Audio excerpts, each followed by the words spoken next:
Morning, everyone. Today we're going to go on a kind of longer run in the MG, all loaded up. So 5 of us in the car, and we're going to head up to Glenshee ski centre, right up in the Cairngorm mountains. So that's on the A93, I think it is, which I believe up there is the highest A road in the whole of the UK. So we're starting off pretty close to sea level and then heading up there and back. It's about 65 miles, something like that. And so planning to do that and back all in one charge. And shouldn't be any problems.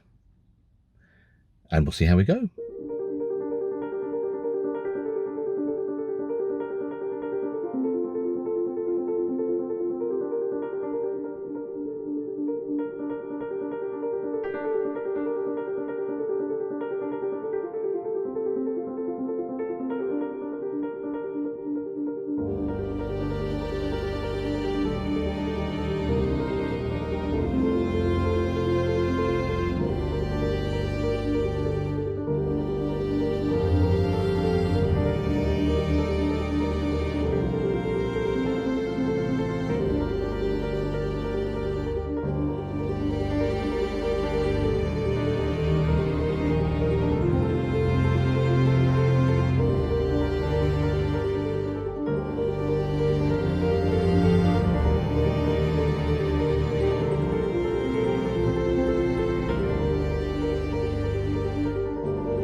Well, we have made it out to the Glenshee ski centre, and it's starting to rain, isn't it?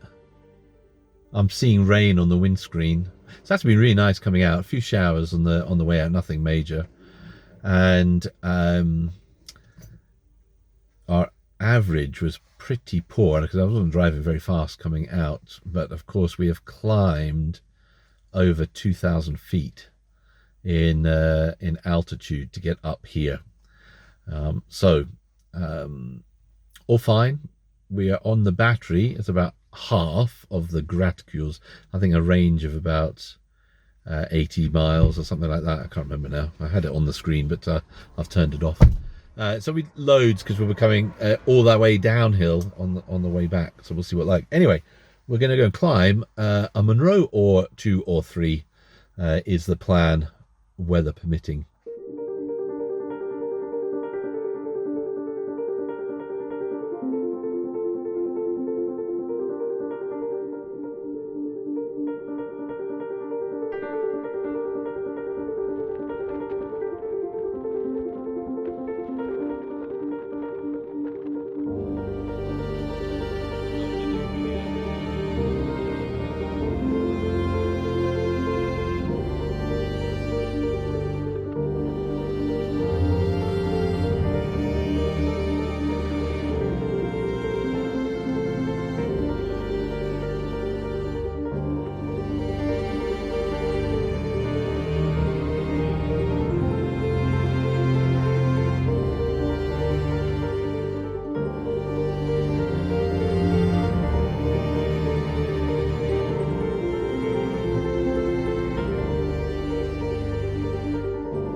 I am windswept.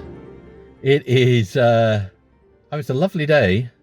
In fact, it's just starting getting a bit wet again. I've just got back to the car. It is blowing like a gale when you're up in the top of the Top of the hills. So I've come back to the car. The rest of the family have gone off to do 2 more Monroes. I just did the first one. This is just kind of safety's sake, you know, don't overdo it. This lockdown bod has definitely taken its toll.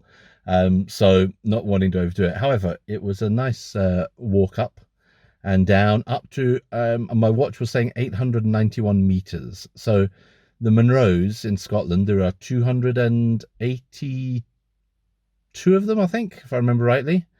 And it's all of the summits that are over 3,000 feet. So that is another one done. And the rest of the family are off to go and do 2 more. So I'm back to the car, and it's warm in the car when it's out in the sun. I'm just turning on here and get some air blowing. And we are, let's have a look and see, temperature-wise, it's just booting up the infotainment. Now, did you notice there? I didn't even know a single bong there when it turned on, which was very pleasant. And yeah, temperature-wise, it is not particularly warm for July the 6th. It is. So, you know, middle of the summer, 10 degrees. Scotland for you. But did you notice that on the screen? I have had the rest of the updates done on the car. So now the infotainment system has all been updated. So the warning chime has changed to the softer chime, and I have the facility to turn on and off the auto headlights. I've now got the exterior temperature showing, and you'll also have noticed turning the car on there, no radio sound. I had it muted coming up, and it has remained that way. So that's all good. Right, I am assuming, because it's been a couple of hours, we're still at. Here's my watch here. So we did. Oh, hang on. Come on. Yes. That's my walk time, and we're now back down to 608 meters. It says, and 4.5 kilometers. Now, I found a shortcut on the way down, which I think basically shaved off. I'm going to save that. 500 calories. Is that all? That can't be right. I must have used more than that. Okay. Yes, I think I saved about 2 kilometers on the way down. On the way up, kind of a windy way up, and it was about 3 kilometers, I think, getting to the top, and then about 1.5 coming down, because it basically found a path that went straight down the side of the hill. So a little bit, I was glad I had my walking sticks. It was a little bit and scree kind of thing, but safely back down. So what I might do, because they're going to be another 3 hours probably. Oh yeah, the other thing is, I've got my bag here, lugged it all the way to the top of the hill, with its, my water, my lunch, and all that stuff is all in there. When I got to the top of the hill, this is always what happens with me. As soon as I get to the top, everyone else has been up there waiting for like 20 minutes. So they'd had their lunch, and we took a few photos, and then off they went. So I just came back down the hill. So I lugged that bag all the way up to the top and back for no reason other than to use up a few more calories. Silly. Totally silly. But there we are. Yeah, so they're going to be a wee while yet. So I might actually go back down to Braemar, which is about 8-9 miles away, and check out the charger situation and see what if I can get some charge there, see if the chargers are all working okay. Yes, give it a try.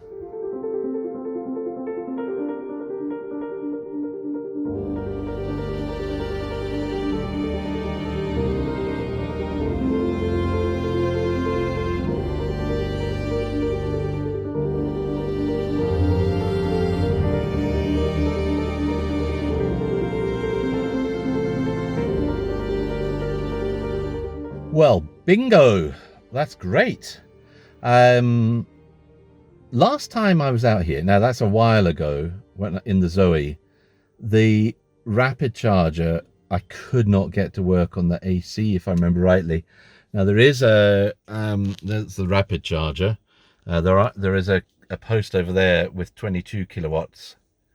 So it wasn't the end. It wasn't the end of the world. I was able to charge the car fully up in an hour or something like that because it was, I think it was, well, actually in the Zoe, it was probably, I'd probably used quite a bit of energy getting all the way up here. So I've just driven back, and so that's mostly downhill to Braemar, and that's at, it was 49% on the battery, it said. That's not too bad. Obviously, heading back home, I'm putting the AC on though, because the sun has come out. It's glorious. And we've gone up 3 degrees in temperature. Just like that. So that's nice. Yeah. And Jaguar I-Pace was just pulling out of the car park when I pulled in. So I assume I've just timed that perfectly to take over the charger after the Jaguar had been using it. So that's wonderful. So I'm actually just going to leave it to fully charge, I think. Of course, I've got to go back up quite a way. I mean, it's not that far distance, 9 miles or so, but it's a lot in height. Yeah. So here we're back down to 1,125 feet. We were over 2,000 feet up at the ski centre. So I've come down quite a lot to get back down here. But that's fine. And then we'll do a run coming all the way back, and yeah, that'll be interesting. So my hang on a minute. Yes, the charger's connected. Nice tone. Did you hear the tone? Like that. Yeah. So coming back down the hill, I got 4.9 miles per kilowatt hour. That's not too bad. And the accumulated has not really done very much because, well, it has gone up quite a bit, but I haven't done that many miles. So there's that. But I might actually reset the accumulated when I'm back right up the top. Oh no, maybe I'll do it here once I've fully charged, and then just see what happens there. Right, so I'm going to get some lunch. It's lovely, and everyone else is off enjoying the hills. I'm going to enjoy some lunch and read a book. I forgot to check that but the charging rate is about 24 kilowatts. It's charging at. So now,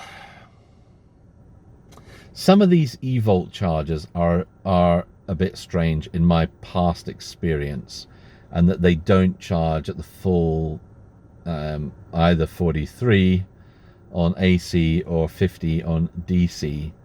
So of course I was at 50% basically on the battery.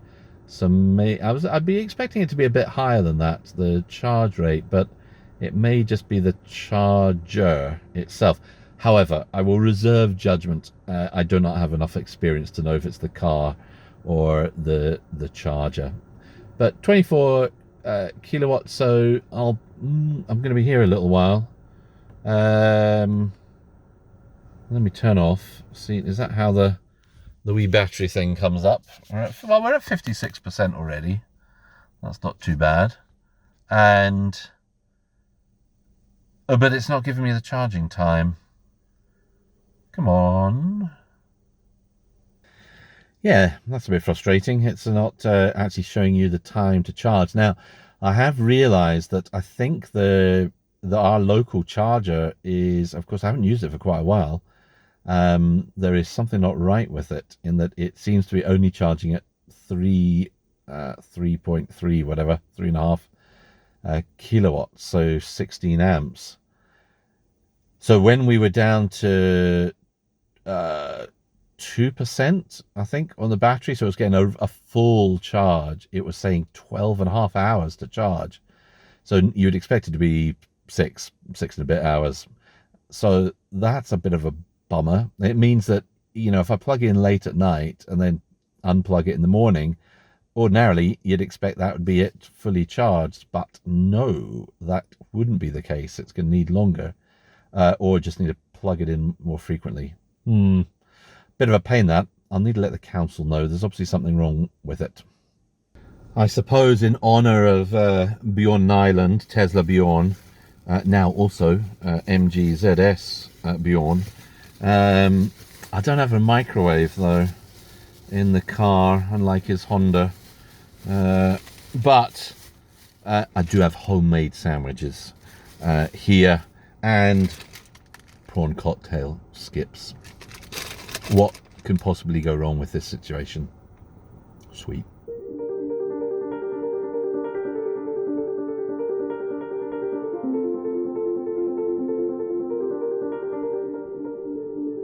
I'm up to 83%, and I'm not quite sure when it happened. I wasn't really watching, but I'm down to 36 amps or so. So that's about 16 kilowatts. So yes, I'll hang on for a bit. Obviously I'm not in any rush. There is somebody with a lovely new Porsche that has just gone wandering off. When they come back, I said they don't have an RFID card, and this charger you can only operate it with an RFID card. So I said I would start a charge for them. I think it's still free, this one. I'm hoping so. That could probably take quite a lot of juice, that Porsche, otherwise. Anyway, I'll do that before I head off back up. So yes, definitely slower, this whole charging process when you're starting 50%. I mean, I know that's folks have had that experience. It seems you want to let it run down to below 10%, and then you get a good charge speed. So didn't do that. Learning experience all the time. Yes, I took the car back to the dealer. So I think I said in one of the previous videos, there's been a bit of confusion about the Comfort 2 update, which they said that they would do before I picked up the car, but only part of it had been done. Anyway, I took it back in, and actually they worked on it for a while, and they were checking some of the warnings that come up on the wee screen about the seat belts and things like that, checking that no, I hadn't asked about this, but they were doing it anyway, checking that was correct, that those came up, and had done the update, and everything seems fine. In fact, I didn't lose any of my presets for like the radio stations, the sat nav, all of that kind of stuff. It was all just how I left it, so that was nice, because I know some folks have had it. It's kind of reset the whole infotainment system, and they've got to put everything back in. So I was waiting for that. I thought that's what would happen, but no, it was fine. But everything seems to be working as it should with the update. So that last bit was kind of the icing on the cake. It's really nice having the external temperature. You get so used to that now, particularly when we get nearer to winter, and up here in Scotland, it's very useful. And the chime sound, those are kind of the main things for me, because all the other bits, the kind of under the cover bits, seem to have been updated. So that was the way that the MG Pilot worked, was already better than it had been initially when I took the demonstrator for a drive. So that's all good. So yep, it's now fighting fit in its state as it should be. There's some chatter online about another update coming that will be about charging, and perhaps a different kind of algorithm for how the temperature in the battery is managed, especially coming to winter, maybe to actually raise the temperature of the batteries somewhat to help charging speed. So I don't know, I haven't seen anything about that. It's just rumors online at the moment, but yeah, we'll see what happens with that. But that'd be kind of cool if that happened. There you go. Right. Otherwise, everything's just grand. And we've done 668 miles so far in a 3 weeks, 2 weeks, whatever, whenever we picked up the car. Not very long, and way more miles that we've done in the previous couple of months. Just the way things have gone, but there we go. And yeah, I'm enjoying it. And so I took this journey in the Zoe a couple of years ago up to here, charged, and went back down just to compare the difference coming up and down. Now this is slightly different because we're going way higher up to the ski centre, so it's not directly comparable, the kind of figures to what the Renault had, and in particular that last little jump is really you know, you're climbing 1,000 feet, so it's a big climb up. But when I did that, of course, the Zoe's a bit lighter, it's smaller, probably a bit more aerodynamic than this is, and I was on my own. So we're doing it today 5 up, so full capacity, some gear in the back, and of course the car is a heavier, not a huge amount heavier, but it's a bit heavier, and definitely not as aerodynamic, but it sure feels like it is not as efficient as the Renault, but I guess that is understandable. You'd expect that. But I'm interested to see what mileage rate we get coming down the hill. That'll be kind of fun to see. Okay, still charging at 16 kilowatts at the moment.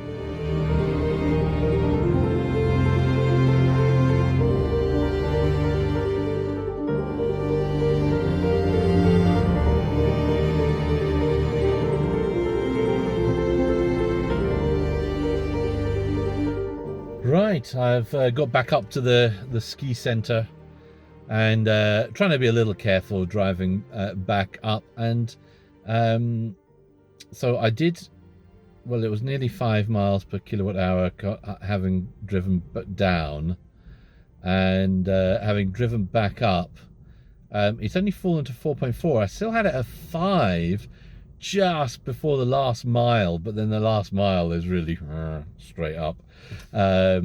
So 4.4, there we are.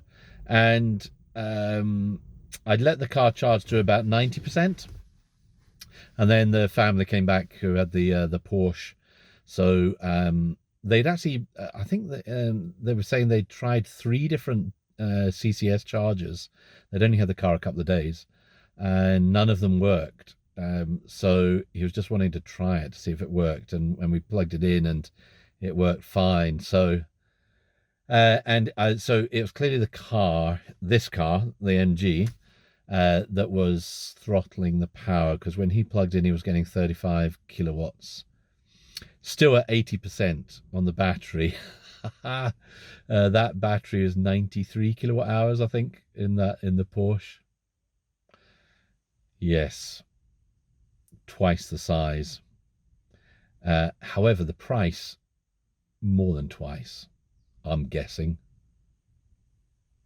Anyway, so I'm back up here, and we are back to high elevation. So we've added 1,000 feet or so in those few miles to get up to here. Look at my fingerprints already. Right, I have no idea how much longer I'm going to have to be waiting up here for the rest of the family, but I've got my book. It's warm. There's a nice breeze. The sunroof is kind of tilted, so it's open a little bit. I had the windows open, and it was like a force 10 gale in here, so I might crack the windows a little and then just chill and enjoy a day off. Highly recommended.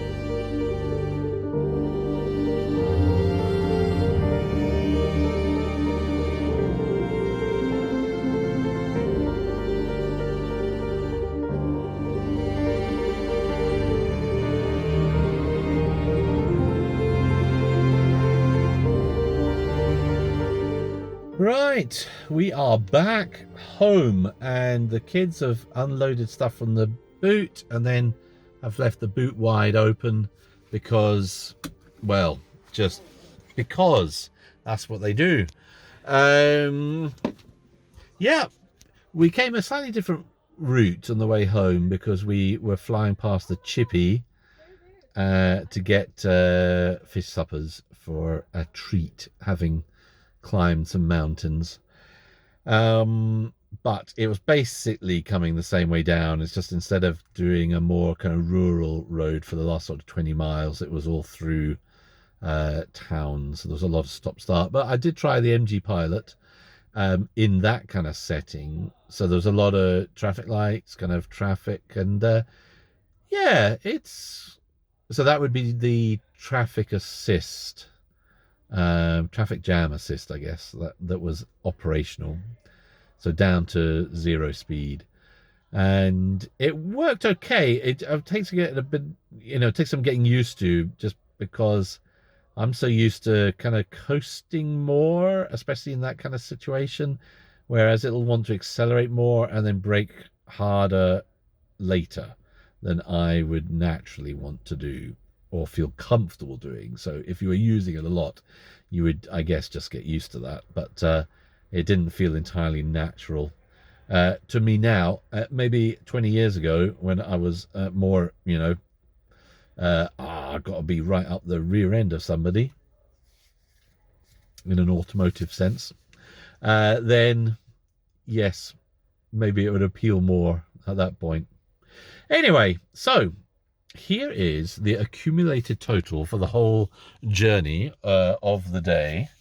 152 miles, 4.1 miles per kilowatt hour. I can zoom into these figures. And 5 hours 43. Low average speed here, but not entirely surprising because I did have that kind of footer around. And some of the time the car was on, but we weren't moving. And I have a feeling that might actually affect these totals. I'm not sure. Haven't quite worked that one out yet. And this is a journey coming down the hill. 84 miles. Well, in fact, going down the hill, yeah, that's going down 1,000 feet, charging back up to 90%, and then going back up 1,000 feet, and then heading back home to where we are now. And let's have a wee look and see on here, actually, which is 56 feet, so almost down to sea level, basically, where we are here. Yes. So, all was fine. No problems with the car or anything like that. It was quite nice. And 5.2 miles per kilowatt hour.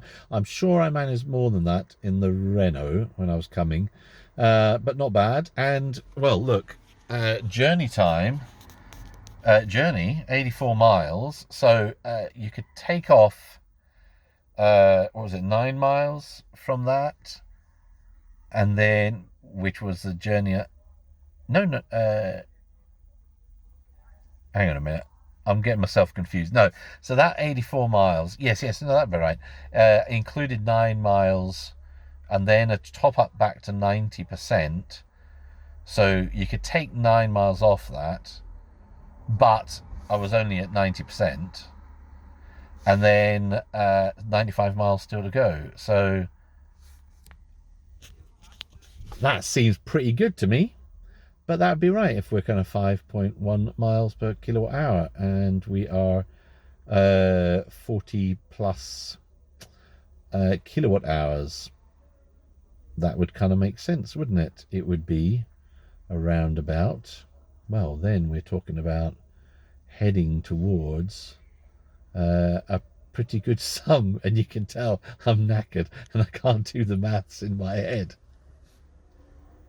Oh dear. So 5.1 miles per kilowatt hour, and say there's 42 kilowatt hours of energy in the car, gives you over 200 miles, 214 miles, something like that. So yeah, I was kind of getting up to 200 miles when I was doing it in my head and then thinking, no, that can't be right. But of course it would be, wouldn't it? 5 times Sorry, bus coming. Lads crossing over the road. I'm getting all confused here. Anyway, 200 odd miles. If you're just going downhill all the time, awesome. Shame that can't be what you just do anyway. Right, bus going past. It's, oh, Hangford's above. It's getting crazy congested here.